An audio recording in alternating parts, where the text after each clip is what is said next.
नमस्कार, मैं एस्ट्रोलॉजर चंद्र प्रकाश वर्मा 27 नक्षत्र से आप सभी का बहुत बहुत स्वागत करता हूं। जैसे कि आप जानते हैं कि हर व्यक्ति चाहता है कि उसको उच्च पद प्राप्त हो, उच्च अधिकारी बने। तो आज हम उच्च अधिकारी योग की बात करेंगे। हम इसी श्रृंखला में पहले भी आपने हमारे कुछ वीडियोस देखे हैं, उसी श्रृंखला में आज हम फिर से ले आए हैं आपके लिए कुछ बहुत ही उत्तम उच्चाधिकारी योग। किसी भी जन्म पत्रिका में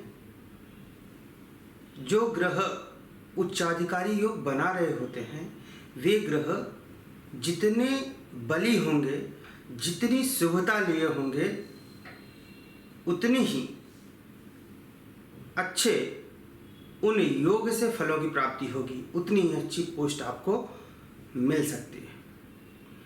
तो आइए देखते हैं उच्चाधिकारी योग। आइए एक जन्मपत्रिका बना लेते हैं।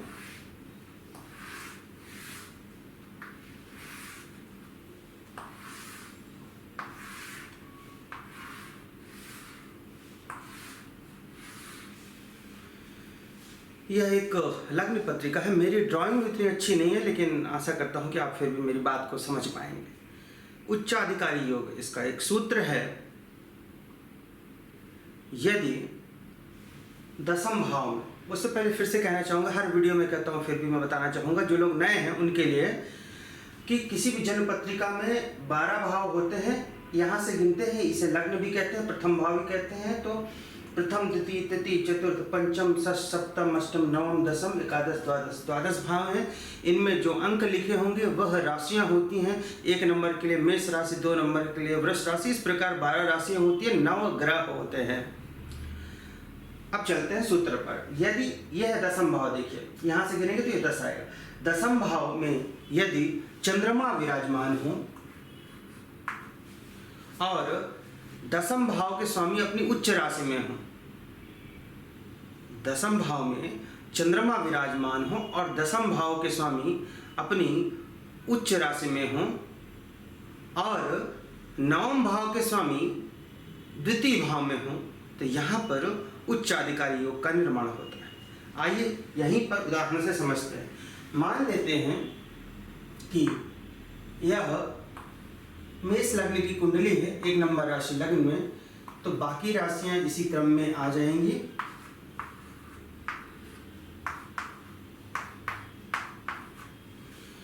ये देखिए, मेष लग्न की कुंडली है और दसम भाव में चंद्रमा विराजमान है और दसम भाव के स्वामी कौन होते हैं? दसम भाव में देखिए 10 नंबर राशि है, 10 नंबर राशि मकर राशि है, स्वामी हुए शनि।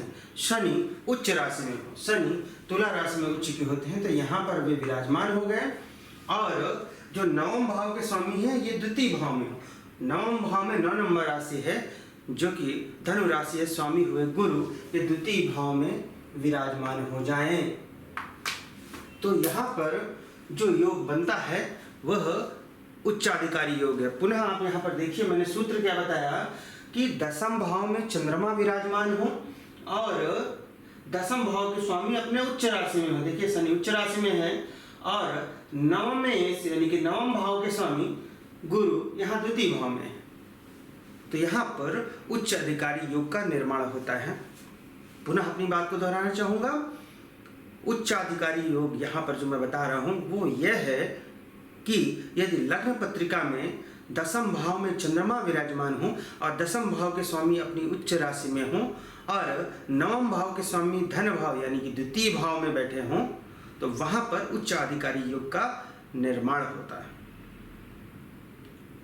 अब हम अपने अगले सूत्र पर आते हैं। अगला सूत्र, यदि किसी जन्म पत्रिका में पंचम भाव और एकादश भाव में सौम्य ग्रह हों, शुभ ग्रह हों और द्वितीय तथा अष्टम भाव में पाप ग्रह हों, तो वहाँ पर भी उच्चाधिकारी योग का निर्माण होता है। तो इस सूत्र को यहाँ लगाने से पहले हम यहाँ पर जान लेते हैं कि शुभ ग्रह या सौम्य ग्रह कौन से हैं और पाप ग्रह कौन से हैं। तो यहाँ पर शुभ ग्रह और पाप ग्रह। शुभ ग्रह में आएंगे चंद्रमा, बुध,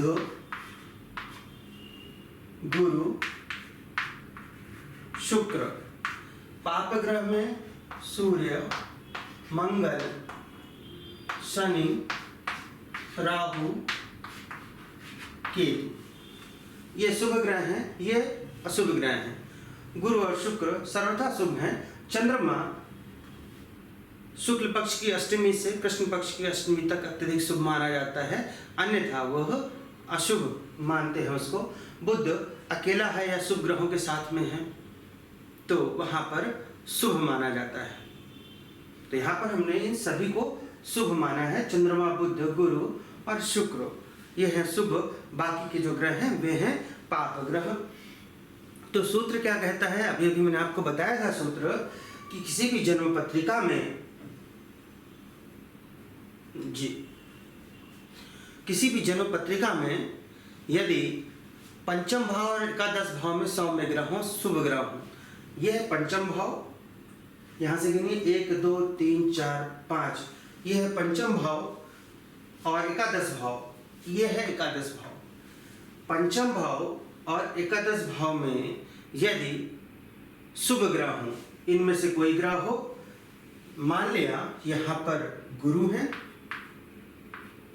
पंचम भाव में और एकादश भाव में शुक्र है, इनकी जगह चंद्र, बुध, इनमें से कोई भी हो सकते हैं। तो पंचम भाव और एकादश भाव में शुभ ग्रह हों तथा द्वितीय भाव और अष्टम भाव में पाप ग्रह हों, यह है द्वितीय भाव। द्वितीय भाव में पाप ग्रह हों, हमने माना कि यहाँ पर सूर्य विराजमान है, और अष्टम भाव ये है, अष्टम भाव में मान लिया शनि विराजमान है।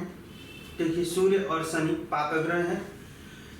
द्वितीय भाव में और अष्टम भाव में पाप ग्रह विराजमान है, पंचम भाव और एकादश भाव में शुभ ग्रह विराजमान है। तो यहाँ पर भी उच्चाधिकारी योग का निर्माण होता है। जिस भी व्यक्ति की कुंडली में यह योग होगा और ये ग्रह जो इस योग को बना रहे हैं उनमें बल होगा, तो वहां पर उसको उच्च पद अवश्य प्राप्त होगा। अगले योग की तरफ चलते हैं। उच्चाधिकारी योग में ही अगला योग कैसे बनता है वह देखते हैं। किसी भी जन्म पत्रिका में यदि चर लग्न में सभी सातों ग्रह हों तो वहां पर उच्चाधिकारी योग का निर्माण होता है। मैंने कुछ दिन पहले इसी उच्चाधिकारी योग में ही आपको बताया था चर लग्न, अचर लग्न और द्विस्वभाव लग्न, यानी कि चर राशियां, अचर राशियां, द्विस्वभाव राशियां।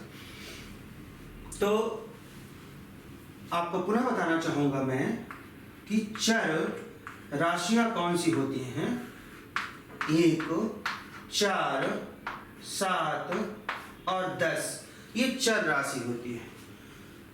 1 यानी कि मेष राशि, चर 4 यानी कर्क राशि, 7 तुला, 10 मकर राशि।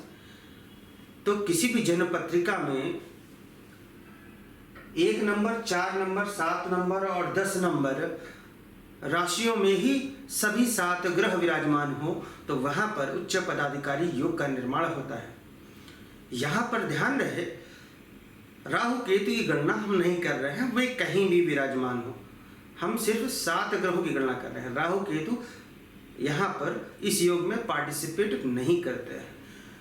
अब चाहे 7 ग्रह किसी भी एक राशि में बैठ जाएं इनमें से, या किन्हीं 2 राशियों में बैठ जाएं, या किन्हीं 3 राशियों में बैठ जाएं, या फिर 4 राशियों में बैठ जाएं कुछ ग्रह, सभी 7 ग्रह, तब यह योग बनता है।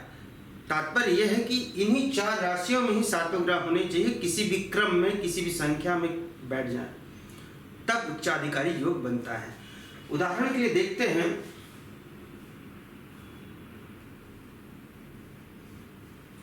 1, 4, 7 और 10 ये मेष लग्न की कुंडली है। किसी भी लग्न की कुंडली हो सकती है। अब हमें देखना क्या है, यहाँ पर हमें देखना है कि 1 4 7 10 जहां भी जैन पत्रिका में जैसे 1 4 7 और 10 लिखा हुआ है, इनमें ही हमारे सूर्य से लेकर शनि ये 7 ग्रह विराजमान होने चाहिए।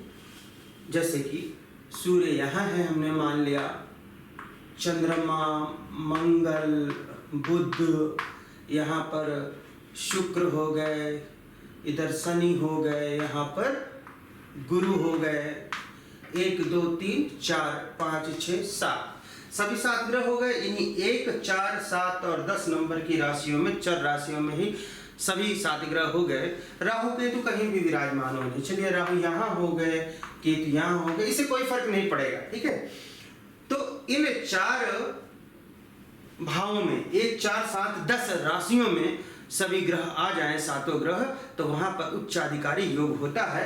ये किसी भी क्रम में हो सकता है। सूर्य यहाँ पे है, अब कोई जरूरी नहीं, हो सकता है सूर्य गुरु ये सब यहीं पे आ जाए। यहाँ पे चंद्रमा मंगल बुध सूर्य गुरु आ गए और यहाँ पे शुक्र और शनि आ गए।